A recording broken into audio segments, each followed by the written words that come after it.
Kedves nézőink, adásunkat hétfőn 4-én a Magyar Egyen megismételjük. És most ismerkedjenek meg Jovanovics Ágnes óvónővel.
Nem simán vezetett az út ide a mai napig, hanem az általános iskola elvégzése után elmentem kereskedelmi eladónak, 3 évig ott dolgoztam, mint élelmiszer eladó, és akkor a plébános úr szervezett nyári tábor gyerekeknek, ahová engem is meghívott, mint felnőttet, és tulajdonképpen ott jöttem rá arra, hogy hát én tudok cigány gyerekekkel bánni, vagyis a saját népemmel, hogy hát akkor de jó lenne, hogyha belőlem tanítónő lehetne, igen ám, de nekem nincs érettségim. És ez az első állomás, hogy ezt meg kéne szerezni, de hogyan? És akkor jelentkeztem a Dolgozók Önálló Gimnáziumába, és közben a munkahelyem azt mondta, hogy nekik ez tulajdonképpen nem érdekük az, hogy én tanuljak, és akkor azt gondoltam magamba, hogy akkor viszont nekem meg nem érdekem az, hogy én mint élelmiszereladó dolgozzak, és akkor kerültem az Alsó-Szentmártonba az általános iskola konyhájára, mint konyhalány, és közben az akkori igazgató megengedte azt, hogy én tovább tanuljak a Dolgozók Önálló Gimnáziumában, és közben dolgoztam is, hogy el tudjam magamat tartani. Miután azt elvégeztem, hogy akkor volt nagy öröm, hogy hurrá, most végre gyerekek között lehetek, akkor hát kiderült, hogy tulajdonképpen mint napközis nevelő még nem lehetek, és akkor jött be 89-ben az, hogy lehet hitoktatni. És elkezdtem az iskolákba hitoktatni, és közben elvégeztem a teológiát. Ugye? Hogy az ember ne csak úgy tanítson, hogy nem ért hozzá, hanem akkor már értsek is hozzá, és legyen róla papírom is. Elvégeztem a teológiát, és szép lassan tanítottam. Az iskolába hittam. 89-ben már fölmerült ez az igény, hogy ez az épület, amiben jelenleg vagyunk, ezt valamikor államosították, és az egyházi tulajdon volt. És akkor a plébános úrnak eszébe jutott, hogy hát ezt tulajdonképpen vissza kéne igényelni, és egy olyan intézményt kellene, vagy lehetne itt csinálni, ami belülről indul, ahol cigányok dolgoznának. Akkor ez nem valósult meg 89-ben, és ez egészen 98-ig húzódott.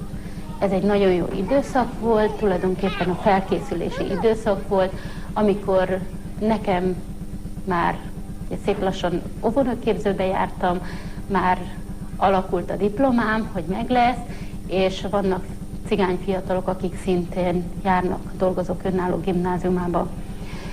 Közben készült egy felmérés 98-ban, hogy van-e igény erre a faluba. És mondhatom azt, hogy majdnem 100%-os volt az igény, hogy kérik. És 98-ban visszaadták, 98. szeptember 1-ével indult a mi óvodánk. De a falu az egy 100%-ig már nemzetiségi cigányfalu. Természetesnek tűnik, hogy egy cigány lakosságú faluban cigányóvoda van. Ez egy belülről induló folyamat, ami azt jelenti, hogy cigány dolgozók cigány gyerekeknek csinálnak cigányóvodát. És ez abban is látszik, hogy a szülők magukénak érzik. Ugyanúgy a cigány nevelési hagyományokra, értékekre építünk, és a cigány családokkal együtt neveljük a gyerekeket, nem külön, hanem együtt. Ugyanolyan partnerek, mint máshol a szülők. Mi azt jelenti, hogy ide a szülők bármikor bejöhetnek, a nap bármely szakába, bármennyit itt lehetnek, csak azt kérjük tőlük, hogy ugyanúgy kell segíteniük a másik gyerek, akár gondozásába, akár tanításába, mint ahogy a saját gyerekének a gondozásába. Az itt levő gyerekek kétnyelvű oktatásba részesülnek.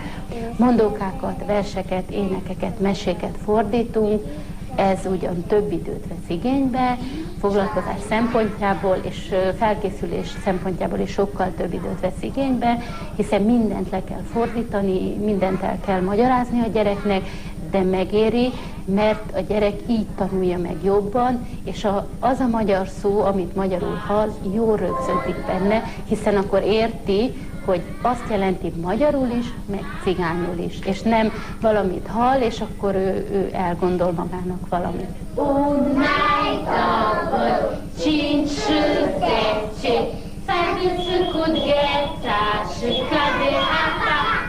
Nagyon ügyes vagy. Mackó, mackó, mackó, mackó, forogják, tapsolj,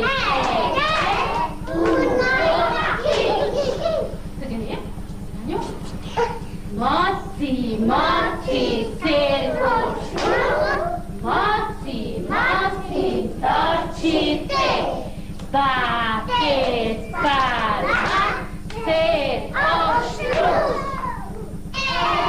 elválultat, örlegcsőt, furkos bottak kezébe, vaskallattak fejébe. A piciknél ugye a beszoktatási idő lerövidül, azért, mert hiszen nem idegen környezetbe jön, akármelyikünket megszólítja, lát az utcán bennünket, vagy valamelyikünknek valahogyan rokona, ez is nagyon sokat számít, vagy például a berendezési tárgyakban olyan tárgyak vannak, amit az ő szüleik csináltak itt, készítettek itt, és ezért otthonos az egész épület, meg a berendezés, és már nem érzi idegennek. Azt is elmeséltem, hogy a szülők bármikor bejöhetnek, bármennyit lehetnek itt, ezért a gyerek nem fél, hogy nem fognak visszajönni érte, hanem biztos abban, hogy vissza fog jönni az anyukám, mert ha esetleg mégis ilyen volt egy kisgyerek, azt mondta, és ha nem fog jönni az anyukám, akkor te majd hazaviszel, mert te tudod, hogy hol lakom. És teljesen igaza van, hogy ezért se fél, mert tudja azt, hogy hát akkor majd szépen engem innen haza fognak vinni. És ez nagyon-nagyon lerövidül a beszoktatási idő.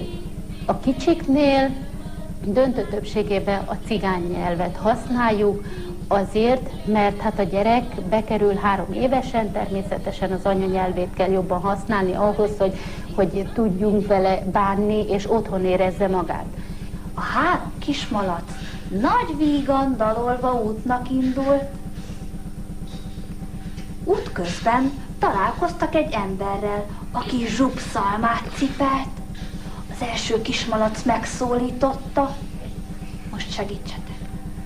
Szalmás bácsi, add nekem a középcsoportba ott egy kicsit a magyar nyelv kerül már előtérbe, de a cigány nyelvet sem hanyagoljuk el.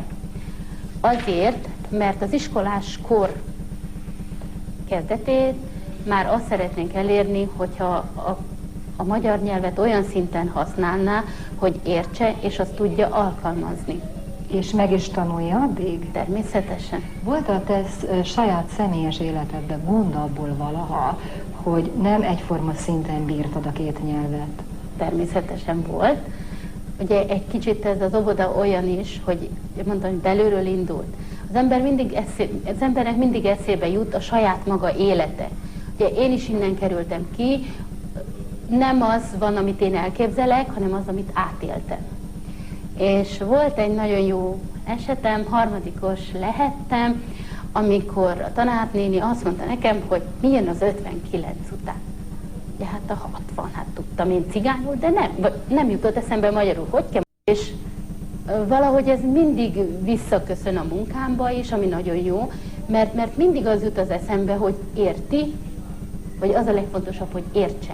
Mert csak úgy tudja azt csinálni, amit kell neki. Na, kezdhetjük? Igen. 3 éjjel, 3 nap, nem elég a lábodnak, bárcsak ez az éjszaka, szentről napig tartanak. 7 évvel ezelőtt végeztem Zsámbékon, tanítóhitóktató szakon, és a következő évben jöttem ide dolgozni az óvodába. Mennyit tanultál meg a nyelvből? Hát én tavaly májusba kerültem ide, szép lassacskán ragad rám, úgy, hogyha a gyerekeknek tanítok verset, esetleg mondókát, akkor azáltal én is megtanulom.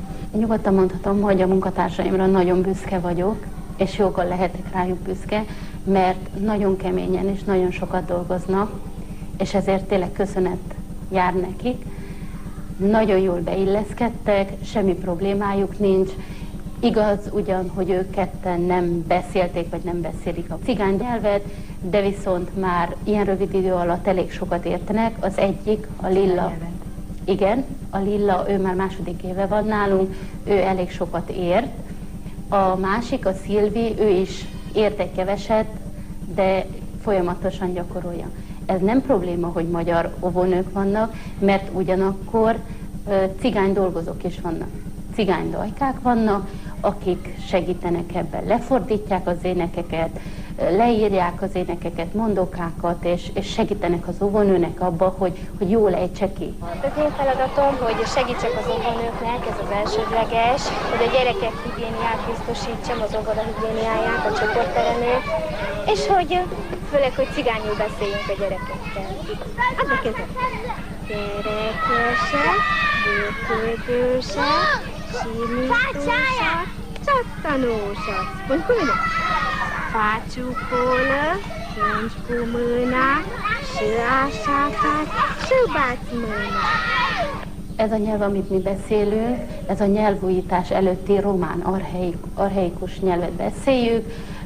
Mi azt mondjuk, hogy cigány, mert az őseink azok Romániában voltak rabszolgák, valamikor elfelejtették azt, hogy elfelejtettek cigányul beszélni, ugyanúgy megmaradt a öntudatunk, hogy mi cigányok vagyunk. És épp ezért mi azt mondjuk, hogy mi cigányok vagyunk, mi cigányul beszélünk. Volt egy nagyon jó eset, amikor Romániából jött egy iskolának az igazgatója, és kiment az utcára, egy alsó szemláton, és kérdezte, hogy beszéltek románul? Mi nem értünk cigányul. És a teljesen voltak, hogy nem, hát úgy beszéltek románul. Mi nem beszélünk románul, mi cigányul beszélünk. Lubice, scoteți-o la fară și se duc la baltă și de apă caldă. Hát a faluban 90%-os a munkanélküliség, és kezdettől fogva, még mielőtt ez az óvoda nem indult el, azt tudni lehetett, hogy ez az óvoda, azt szeretnénk, hogyha minden gyerek számára elérhető és ingyenes legyen. Most köszönet érte a Pécsi Egyházmegye püspökének, Májer Mihály püspök úrnak, aki fölvállalta ezt, és ők fizetik az ebédet a gyerekek számára, hogy mindenki számára elérhető legyen.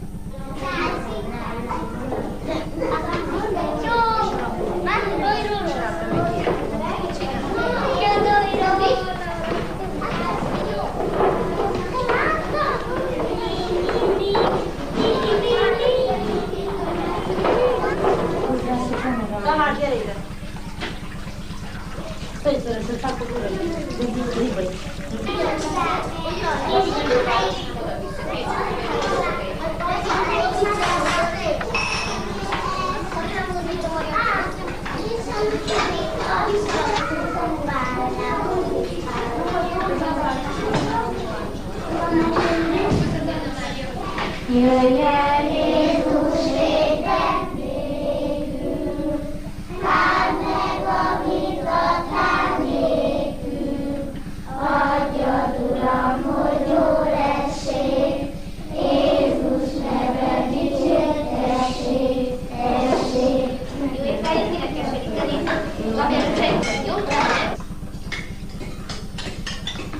nagyon odafigyeltek a kézmosásra, a papírzsebkendő használatra, a szételésre.